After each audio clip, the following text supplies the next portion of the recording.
Assalamualaikum warahmatullahi wabarakatuh. Salam kader Madrasah Muallimin Muhammadiyah Yogyakarta.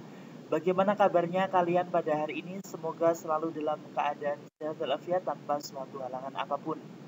Pada kali ini kita akan belajar tentang perkembangan negara-negara kerajaan Hindu-Buddha di Indonesia Part 1. Oke. Dengan kompetensi dasar adalah menganalisis perkembangan kehidupan masyarakat, pemerintahan, dan budaya pada masa kerajaan-kerajaan Hindu dan Buddha di Indonesia, serta menunjukkan contoh bukti-bukti yang masih berlaku pada kehidupan masyarakat Indonesia masa kini. Dan dengan tujuan pembelajaran adalah menganalisis perkembangan kehidupan negara-negara kerajaan Hindu-Buddha di Indonesia, mengidentifikasi faktor penyebab runtuhnya kerajaan Hindu-Buddha di Indonesia. Kerajaan yang pertama adalah Kutai, di mana kerajaan ini merupakan kerajaan Hindu tertua di Indonesia dengan ditemukannya prasasti Yupa yang berjumlah 7 buah. Raja yang memerintah adalah Aswawarman, putra dari Kudungga. Dimungkinkan Kudungga adalah nama asli Indonesia, sedangkan Aswawarman sudah masuk menggunakan bahasa dari India atau kebudayaan Hindu. Selanjutnya, pada masa Aswawarman ini sudah menggunakan istilah Wangsakarta atau bahasa Sanskerta. Kutai sudah masuk zaman sejarah semenjak ditemukannya prasasti Yupa, dan ini menandakan adanya perubahan pembabakan sejarah. Dan selanjutnya adanya upacara pemberkatan Hindu yang dikenal dengan Pratya Soma pada kaum Brahmana yang menggunakan bahasa Sanskerta. Sedangkan pengelompokan masyarakat terbagi dari dua, yaitu kasta Brahmana dan kasta Ksatria, dan yang lainnya masih hidup dalam tradisi nenek moyang. Dengan sumber ekonomi adalah berasal dari cocok tanam dan memelihara hewan. Selanjutnya, kerajaan Tarumanegara merupakan kerajaan Hindu tertua kedua yang berasal dari Jawa Barat yang dahulu dikenal dengan Tolomo. Didirikan sekitar abad ke-5 Masehi dan bersamaan dengan kerajaan Kutai. Berasal dari prasasti Carutaeum, prasasti Kebon Kopi, Jambu, Pasir Awi, Muara Cianten, Tugu, dan prasasti Lebak muncul dengan huruf Pallawa dan bahasa Sanskerta. Selain itu juga ditemukan beberapa arca. Raja yang berkuasa adalah Purnawarman, putra dari Mulawarman. Wilayahnya di seluruh Jawa Barat dan pusat kekuasaannya berada di kota Bogor 1. Pada masa Raja Purnawarman telah mengadakan hubungan dagang dengan China.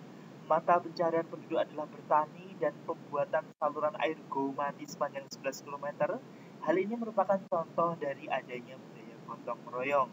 Selain itu, dengan adanya pemberian 1000 ekor sapi menandakan bahwasanya penghasil peternakan terbesar saat itu dan kemajuan dalam bidang pelayaran perikanan dan barang yang diperdagangkan seperti cula, badak, gading gajah, dan kulit penyu.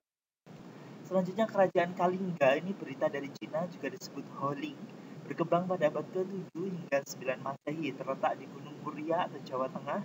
Raja yang berkuasa adalah seorang Ratu Sima sekitar tahun 674 dan agamanya adalah Buddha. Dengan pendeta Buddha yaitu Huining, ia menerjemahkan kitab agama Buddha Mahayana ke dalam bahasa Cina, dibantu pendeta kerajaan yang bernama Janabhadra. Mata pencarian adalah bertani dan berdagang dengan India dan China. Selanjutnya, kerajaan Sriwijaya berdiri pada akhir abad ke-7, berasal dari berita Arab dan China. Kerajaan terletak di pantai timur Sumatera Selatan. Dengan pendeta Buddha Cina yang bernama Ising juga pernah singgah di sana. Ia menyampaikan bahwa di Sriwijaya ada 1000 pendeta yang memiliki kemampuan seperti di India. Dan pada abad ke-7, Sriwijaya telah berkembang dan menjadi pusat agama Buddha di Asia Tenggara. Prasasti tertua ditemukan di Kedukan Bukit pada tahun 683 Masehi, masa kejayaan pada masa Raja Bala Putra Dewa, abad ke-8 dan 9 Masehi. Menurut berita dari Cina, Cao Chukua, Sriwijaya mengalami kemunduran pada masa abad ke-12. Selanjutnya, kerajaan Mataram kuno bersumber dari prasasti Canggal yang dibuat pada tahun 732 Masehi dan ditemukan di Magelang, ditulis dengan huruf Pallawa dan berbahasa Sanskerta. Sebelum Sanjaya berkuasa, Mataram kuno dipimpin oleh Raja Sanna, paman Sanjaya. Prasasti Sojomerta diketahui bahwa Sanjaya adalah keturunan dari Raja Sailendra yang beragama Siwa, yang memerintahkan anaknya Rakai Panangkaran untuk beragama Buddha. Raja-raja penganut Buddha yang memerintah Jawa Tengah adalah dimulai dari Rakai Panangkaran, Raja Banu, Raja Wisnu, Raja Indra, Raja Samaratungga, dan Raja Pramudiawardhani yang berkuasa antara 750 hingga 850 masa kejayaan Mataram kuno. Selanjutnya, sedangkan pada masa Rakai Pikatan menghidupkan kembali semangat kerajaan Hindu dengan wilayahnya Jawa Tengah dan Jawa Timur. Rakai Pikatan juga membangun candi Hindu yang lebih besar, yaitu Candi Prambanan. Pada saat Rakai Pikatan wafat, pembangunan Candi Prambanan belum usai. Rakai Kayuwangi, masa keemasan Mataram kuno mulai pudar. Selanjutnya pemerintahan diserahkan pada Daksa, dan pada masa inilah Prambanan selesai. Pada tahun 919 Masehi digantikan oleh Tulodong, dan penggantinya adalah Wawa yang naik tahta pada tahun 924. Silahkan lebih lengkap dilihat pada resum. Dan kerajaan Mataram kuno di Jawa Timur setelah adanya Pralaya, maka terjadi perpindahan kekuasaan dalam Prasasti Parada 993 dan Prasasti Ajuk Ladang 973 menyebutkan ibu kotanya berada di Watu Galuh dekat Jombang di tepi Sungai Berantas, di mana silsilah kerajaan Mataram kuno di Jawa Timur adalah Empu Sendok, Sri Isana Tunggawijaya, Dharmawangsa, dan Airlangga. Masa keemasan pada masa Airlangga dengan membuat kesusastraan yang bernama Arjuna Wiwaha yang ditulis oleh Empu.